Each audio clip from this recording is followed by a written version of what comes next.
What are your symptoms?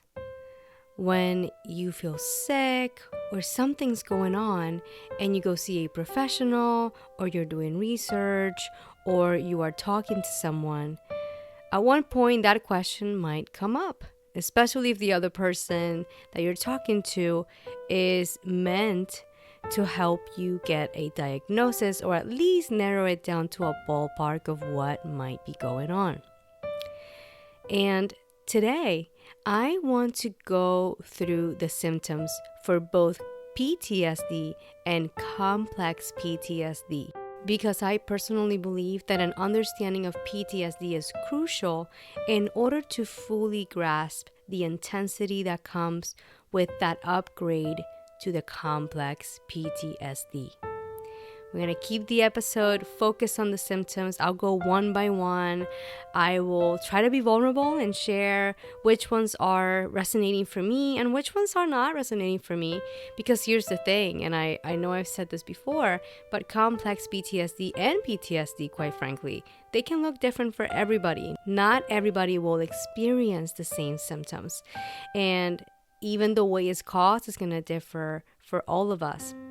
My hope is that by going through the symptoms, anyone listening who is unsure about complex PTSD is getting to learn about this disorder. Maybe you think you have it. By listening to the symptoms, it might help you get a better idea of what this is. And this also applies for loved ones. Like if you have a loved one that you are trying to help, perhaps knowing a little bit more about the symptoms that they are experiencing can help you understand what's happening for them. Hi, I am Raysa, a survivor of narcissistic abuse, and I have complex post-traumatic stress disorder, and you are listening to Hello Trauma Brain, a podcast where I share my experiences living with complex PTSD. My hope is this podcast can help destigmatize mental health and provide support to anyone diagnosed with C-PTSD who thinks they might have it or has a loved one with this diagnosis. Quick reminder, I am not a licensed psychologist or mental health care professional, and this podcast is not meant to replace nor substitute the care of psychologists, other mental or medical health care professionals. If you think you might have complex PTSD or PTSD, please reach out to your primary care or mental health care provider. Any individuals and resources mentioned in this episode are not sponsoring Hello Trauma Brain. This episode may reference abuse, trauma, and suicidal feelings or ideation, and listener discretion is advised. Remember, you can always pause or skip this episode at any time. And now, let's get back to the episode.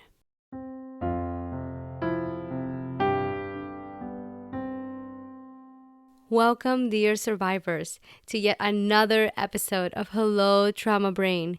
Thank you for joining me. It feels like forever since I recorded an episode, and that's actually because it has been a while. Even though if you've been listening every week, you got your weekly episodes. I actually batch produced the last 2 episodes while I was doing quarantine. So since I recorded those episodes, I actually traveled to see chosen family. I got back, already been working, and life has basically gone back to the hustle and bustle. And here we are. Quick check-in. CPTSD is still causing lots of havoc in my life, but my trip did go very well. I was able to recover before I took my trip and travel safely. And knock on wood, I won't get sick for a while. I have to say that was enough for me to to be sick of being sick, pun intended. Now today I want to go back to exploring complex PTSD. I feel like the last time I did a proper dive into complex PTSD was on episode 2, What is Complex PTSD? And you are welcome to listen to that episode again or for the first time if you are new. If you want to learn more about complex PTSD, in that episode I go over more of a general outline of what it is and the signs of whether someone might be experiencing C-PTSD. But today I want to go through a list of symptoms I found online. I found this website that breaks down all the PTSD symptoms, and they also have a section on complex PTSD. And even though the list for the complex PTSD symptoms is shorter, essentially a lot of the symptoms from PTSD are part of the complex PTSD. And basically go through the symptoms for PTSD first and then go into the complex PTSD symptoms. The website, which I will be linking in the show notes for those of you that would like to take a closer look and see how some of these things resonate with you, is mind.org.uk. And again, this is my personal opinion. With PTSD and complex PTSD, it's almost like making a chili. And I'm picking the chili because chilies tend to have like all these ingredients depending on the recipe. And I love cooking. And my chili at this point, I put coffee in it and chocolate. That was a suggestion from a friend. And I mean, I add cinnamon and all these other things that might not be like the usual ingredients, perhaps. But my chili basically has evolved through time. As I meet people, as I make it, as I look at other recipes, I keep finding new things I can add to it. I think last time I made it, I even put honey in it. And it was great. I feel like making a chili kind of captures a bit of how this PTSD and C-PTSD thing works. There's so many ingredients and there's so many types of chilies out there, right? People do turkey chilies or vegetarian chilies or chilies with only one type of beans or chilies with different bases. I mean, it's endless. Like put chili, Google, and you will find so many variations of this dish. And the same thing goes for these diagnoses, right? I feel like in order to understand like the complicated version of this chili I call C-PTSD, kind of have to understand what goes into a regular chili. And in this case would be the quote unquote, I'm going to say regular PTSD, because that is the more known diagnosis. And a lot of those symptoms are going to be a part of someone who has complex PTSD. So without further ado, let's get into this. So on this website, which I will call Mind, as that is what they have in their logo, they have a section for common symptoms for PTSD or post-traumatic stress disorder. These are common signs and symptoms you might recognize. Everyone's experience is different, so you may experience some, none, or all of these things. So I'm going to go one by one, and I will try to be self-reflective and share which ones apply to me and which ones I don't really feel like resonate very well with my presentation. Okay, so before I start, I should say I have both PTSD and complex PTSD. Like there are things that have caused complex PTSD and they are specific events that I know I have post-traumatic stress disorder from. So the first symptom is vivid flashbacks, and parentheses, feeling like the trauma is happening right now. That tends to be more true for me for the PTSD. Like I had a collision with a deer over a year ago, and I remember having some vivid flashbacks about that. And there have been other instances in my life where like it was a very traumatic episode, and I can tell you exactly what I was wearing.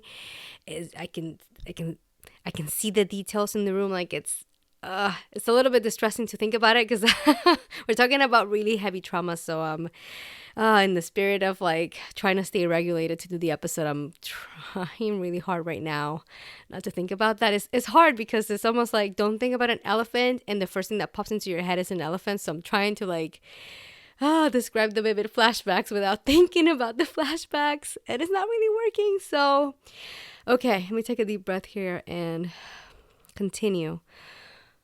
Oh, okay. All right. So yeah, I definitely say that's a symptom for me. Clearly, as you could hear. My goodness.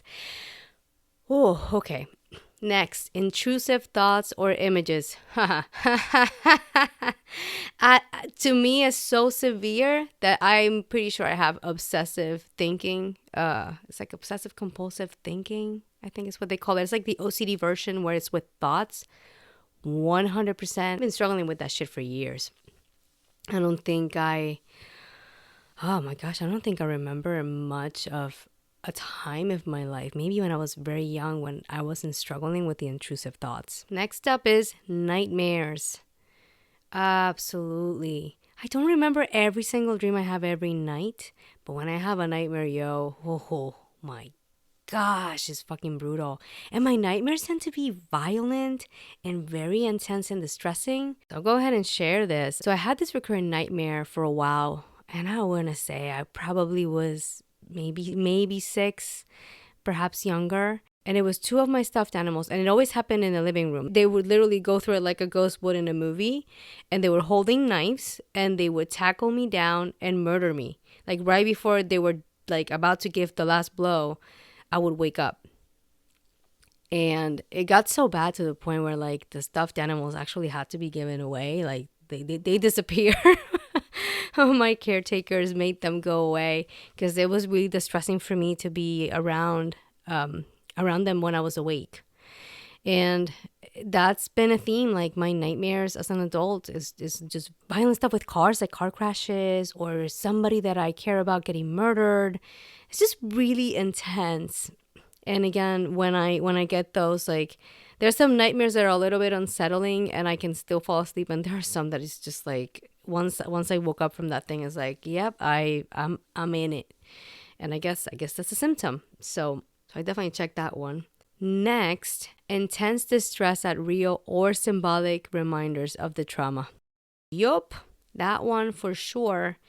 And I want to say that's part of the reason I've done a lot of avoidance, trying to get away from any reminder, like down to the name of the person. Like that alone can be enough. Or a scent, a place, not driving through a certain area. Yeah, definitely that one. Physical sensations such as pain, sweating, nausea, or trembling. Definitely the pain. I'm very sensitive to pain. Sweating, a little TMI. I actually don't sweat very often. I think I got something going on because I tend to be that person in the room that will sweat last. Like when everybody else is like drenched, I'm still like looking around like, oh wow, I should be sweating, I guess. And I don't think that's good either. Like I think that's my body like doing some poor temperature regulation. And it's I think it's part of the reason I can't tolerate the heat very well. I fainted once during a gig because it was too hot. But definitely for me it's like the sweating, not really. The nausea, yep. And the trembling, I do shake when I have a panic attack. That will happen. Or if like my blood sugar levels are low or something like that. But yeah, the pain is the one that really resonates for me in this one. Now, there's a category of symptoms for alertness or feeling on edge, and this can include panicking when reminded of the trauma. Check. Being easily upset or angry. I say upset for me. I don't have a good connection with my anger yet, and though it can come up, I feel like I'm more prone to be upset. Extreme alertness, also sometimes called hypervigilance. 100,000% on that one. Disturbed sleep or lack of sleep. That one, if a nightmare wakes me up, sure. Quite frankly, I do have a gift for like being able to sleep through the night pretty well. Like I fall asleep pretty quickly, which I am aware is a gift. I sometimes forget how fortunate I am. I do know a lot of people and survivors in particular that really struggle with that. But I actually sleep pretty well. And even if I am woken up, unless it's a really severe nightmare, I'm able to fall asleep again pretty quickly, which is good. Irritability or aggressive behavior. Irritability for sure. I definitely feel that. And it also brings up a lot of shame for me. Aggressive behavior, not so much for me. Finding it hard to concentrate, including on simple or everyday tasks. Every day. Even recording this podcast. I've stopped quite a few times already today. I don't know what's going on, but usually I don't stop this much. Being jumpy or easily startled. That should be like my mantra. Yep, definitely that one. And other symptoms of anxiety. Well, in my case, I have a trauma therapist now. We're going on almost a year working together. Before my first session with her, she sent me all these checklists, and one of them was the generalized anxiety disorder. And I got a perfect score on that one. So definitely symptoms of anxiety. I feel like all of them. Before I continue, I'm becoming self-aware of something here. I'm going through how I'm experiencing this, but I want to stress if your experience is different, like if I'm saying I'm not connected with anger, but that's actually the one that resonates with you, I want you to know this is not meant to induce any shame. Our experiences are different. You are absolutely okay to have a different experience than mine. And if something that doesn't resonate with me resonates with you, nobody's wrong. Nobody's right. And it would really break my heart if anyone listening goes, oh my gosh, I'm feeling so much shame. Like Raysa doesn't experience that and I do. Please, absolutely not. Like, it's okay. We multiple truths. It's a thing in this realm of psychology. And I want you to know that what you're experiencing is just as valid, and it's just like a chili, right? We all have different ingredients. Anyway, back to the symptoms. And we're still on PTSD, by the way. I know. So this category is called avoiding feelings or memories. I can't wait to get into this one. This can include feeling like you have to keep busy. AKA the flight response. One of my main trauma responses, not by choice if I could help it. Avoiding anything that reminds you of the trauma. Yeah. Yes. And I'm trying to work on that. I've become better. But yeah, oh my gosh, especially during my teenage years, early college years, that was a big problem. Being unable to remember details of what happened. Yep. And I remember talking about this in episode 2, like how distressing it is that you're having symptoms and you actually can't remember what happened. And that's still true for me today. Feeling emotionally numb or cut off from your feelings. Oh my God. Yeah, that. Here's the thing. This is the ironic part about this thing. I identify as a highly sensitive person. I feel very, very deeply. Yet, when it's too intense, I completely go numb. I can feel it now. I'm becoming more aware the more I heal. And let me tell you, when it kicks in, I really feel nothing, which is really scary. Next symptom, feeling physically numb or detached from your body. Let me think about that. Yeah, I'm mostly in my head and not in my body. Another thing that I've been working on, and I'm becoming better at noticing body sensations, but still, it's still a thing. Being unable to express affection. Oh, that's interesting. Let me think about that. I feel like that's not something I struggle with too much. I'm pretty expressive, and yeah, maybe if I'm triggered, it might hinder my ability, but that one's not ringing so much of a bell right now. Doing things that could be self-destructive or reckless. I do struggle with the concept of like knowing what's safe and knowing what's dangerous. Like, but it's a nuanced thing. I'm not really like purposely trying to be self-destructive, at least not on purpose. And I'm pretty careful. I'm going to say no to that. You know why? Because I tend to be pretty cautious. Like, I want to say I'm on the other end. Like, it's not healthy sometimes how cautious I can be because I really deprive myself from experiencing things. Like, I have this fear of being injured, like severely injured, like breaking a bone or something like that. Like, knock on wood. And you will hear it in a second. Hang on. Like, knock on wood.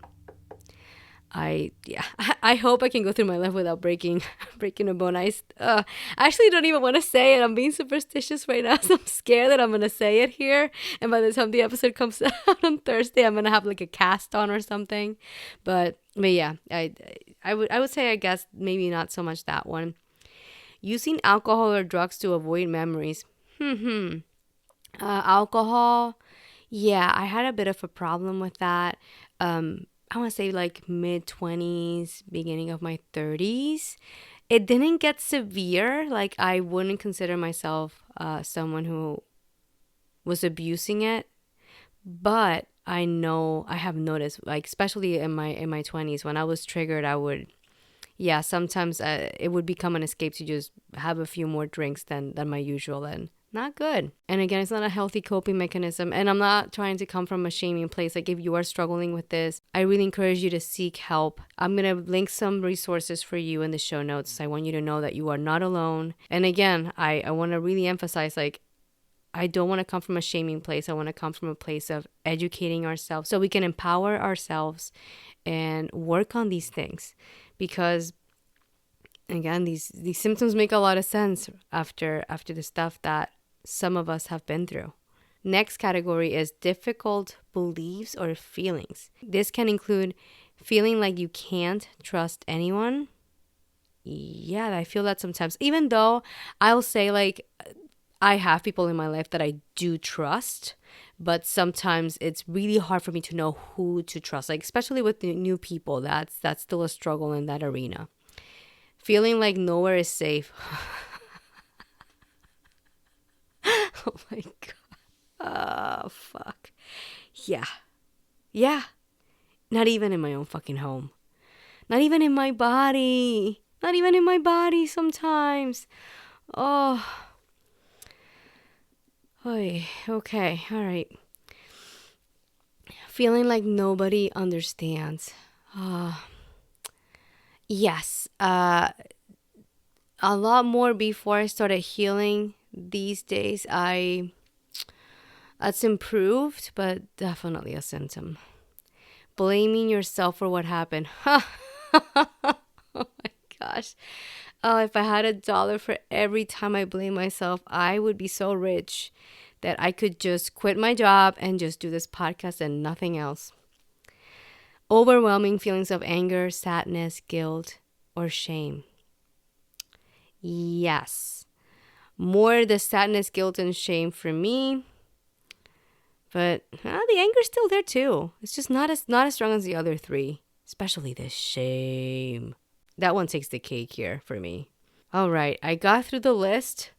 And they do go into details about some of these symptoms. But today we're going to focus on the list. And now I want to go into the complex PTSD symptoms. All right. So according to Mind, what is complex PTSD? They say complex post-traumatic stress disorder is a condition where you experience some symptoms of PTSD along with some additional symptoms such as, here we go, difficulty controlling your emotions. Check. Feeling very angry or distrustful towards the world. Check. Constant feelings of emptiness or hopelessness. Yeah, that's like a double check. Feeling as if you are, oh God. I'm like reading this live with you all. It's a little hard to read right now. Okay, hang on. Wow, this is really intense right now. If you're feeling it, just listening to it, know that I'm right there with you. It's really hard for me to read this. Feeling as if you are permanently damaged or worthless.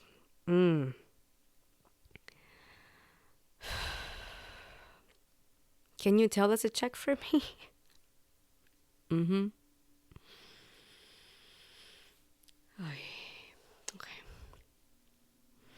There it is. Yep, there it is. I need a second. Oh. Okay. Feeling as if you are, oh God, okay. Hang on.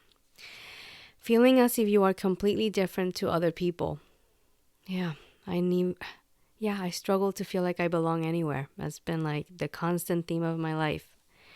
Everywhere I went, like I didn't quite feel like I fully fit in. Feeling like nobody can understand what happened to you. That one was particularly strong, and it got better because I started attending support group meetings. So if this is something that you are struggling with and you haven't tried a support group meeting, I invite you to give it a try. It might not be what works for you. I can say that one really helped with that symptom. When you are in a room with people and all of a sudden you hear your story coming out of a different square. The reason I'm saying square is because I was doing them on Zoom online, so I haven't done a live meeting, but you're seeing a square with a different name, body, and voice.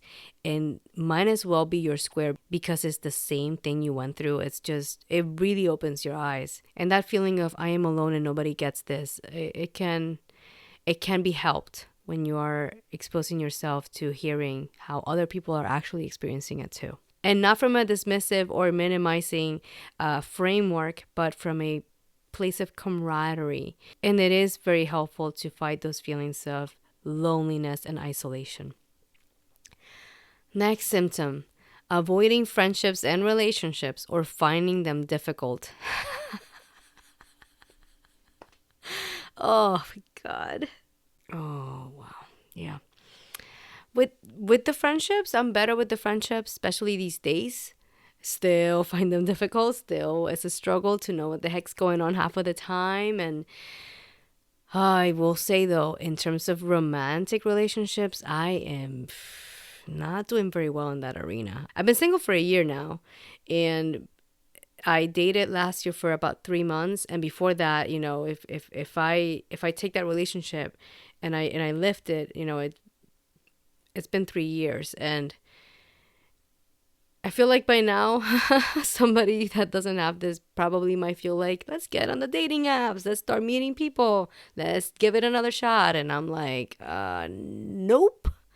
Because being in a romantic relationship to me is like going into the woods looking for a bear. Like, you're not going to see me looking for a bear anytime soon. And I need to work on that. I know I need to work on that. But right now, yeah, that one is a big one with the romantic relationships. The friendships I can...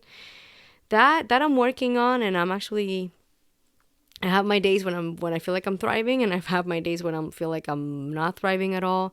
But definitely something that I'm taking a little bit more risks with these days. The next symptom, often experiencing dissociative symptoms such as depersonalization or derealization. So for purposes of defining it, I will share with you the definition for depersonalization according to NHS, and I will link the website. It says depersonalization is where you have the feeling of being outside yourself and observing your actions, feelings, or thoughts from a distance. And derealization, according to NHS, is where you feel the world is unreal. People and things around you may seem lifeless or foggy. I don't quite resonate with that one. And when I started my trauma-informed therapy, one of the checklists that I did was the one for disassociation. And I scored low on the questions that were for depersonalization and derealization. But they can be a thing. I don't experience it that way. I definitely disassociate, but it looks different for me. 2 more. Physical symptoms such as headaches, dizziness, chest pains, and stomach aches. Headaches, yes. Dizziness, yeah. Not severe, but yeah, it happens, especially if I'm having a panic attack. Chest pains, also with a panic attack. Yeah. Actually, no, with the anxiety too. What the heck am I talking about? Yes to that one too. Damn. And then the stomach aches. Oh my gosh. I have so many stomach issues. It's not even funny. Like, definitely that one. And then the last one is the regular suicidal feelings. I'm going to be vulnerable. I'm going to be honest. Every fucking day. To the point that I even felt it while recording this episode. That's where we're at, yo. Like, when I tell you I'm right in it, still doing it, still experiencing it, I really fucking mean it. Earlier I had to pause it and like, cause I was trying to push it away. That's what I do, like just like try to ignore it and force it and, you know, act like nothing's happening. And then I had to like pause the recording and like take a moment and just like reassure myself that I'm here, I'm safe, and I struggle with that every day. And this is something you struggle with, I will be linking some resources for you on the show notes. I want you to know you are not alone. And if this is something that's really pervasive for you, please, please, please, I encourage you to talk to someone. You are so important. I want you to know that, some of you I do know, some of you I've never met, and I don't know you personally, but gosh, you all matter so much to me, and the world needs people like us who are healing, who are trying to learn more about what's happening. And I want you to be safe. I want you to be okay. And again, you are not alone. Now that does it for the list of symptoms. That is going to make quite the lengthy episode again. And, oh gosh, this is, I don't know about you, but that was really intense for me. And I hope that you found it helpful to hear the symptoms and also to hear some of the ways that they apply to me. I feel like sometimes we just, we see the symptom listed, but we're not quite sure what does that actually mean. And I'm hoping that doing this is something that you will find helpful as you navigate learning more about complex PTSD and what to look for when you're navigating your everyday life, having this disorder, or living with someone who has it, or being in a position where you think you might have it and you're not even sure and you're trying to figure that out.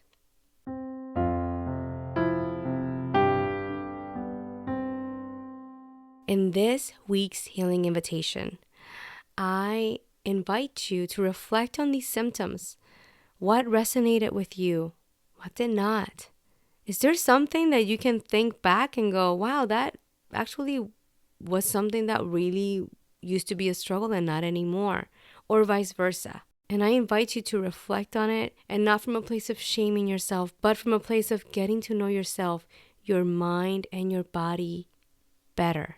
Perhaps you want to make it a thing where every 6 months you revisit the list and see how it's going. Quite personally, I want to do that myself because I feel like this changes constantly, and keeping track and seeing where we are landing on a specific time of the year perhaps can be very powerful as we start incorporating tools. Like, for example, let's say that some symptoms gear up more during the fall, maybe during the anniversary of the events that caused the trauma. That way you can start becoming aware of what you need to look for, how to prepare. Perhaps it's time for you to start gathering some extra tools because things might get a little bit harder coming up. And also you might become aware of things that are improving. I feel like sometimes when we're healing, and at least this is true for me, if I'm not really looking back at the data, at a journal entry, or I reflect on how symptoms have improved, I kind of don't notice the change because it's so gradual. It almost feels like nothing is happening. And sometimes I do wonder, am I healing? Is this really actually working? And then I'll go through something that used to distress me a lot and it doesn't that much right now. And I go, oh, you know what? Yes, I am. And I feel like doing this type of documenting where you're keeping track of the symptoms and how they are evolving, that can be a very powerful way for you to see how things are going, what needs to be worked on still, what's improving, what's working, what's not. That awareness is so important. And again, you're welcome to revisit this episode anytime. I'm going to link the resources, so you can always bookmark that website, and every 6 months set a timer and go through it and see how you're doing. Please let me know how this week's Healing Invitation goes if you choose to accept it.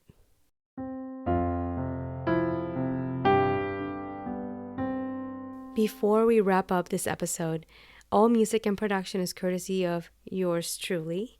Also, I want to share a few ways you can support this podcast. You can subscribe and leave a 5-star review on Apple Podcasts, Spotify, Google Podcasts, or the platform you are using to listen. Share this episode with anyone you think can benefit from this content. Follow Hello Trauma Brain on Instagram. Subscribe to the Hello Trauma Brain YouTube channel and hit the notification bell to be the first to know when I post a new episode.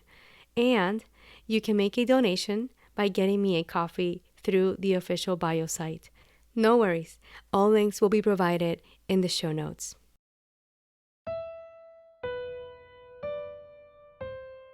Thank you so much for listening. I hope that you are able to get more insight and awareness as you've listened to this episode and perhaps go through the website that I used for this episode and take a closer look at those symptoms. And actually, they have more sections in there too with more explanations. So I invite you to check that out and learn more.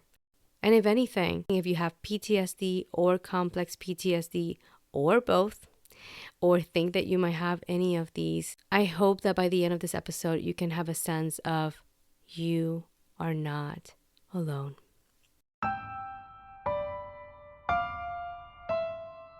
It is time for our farewell affirmations. You are welcome to repeat after me. I am enough. I am lovable. And I deserve to heal. I wish you a gentle week and thank you for listening.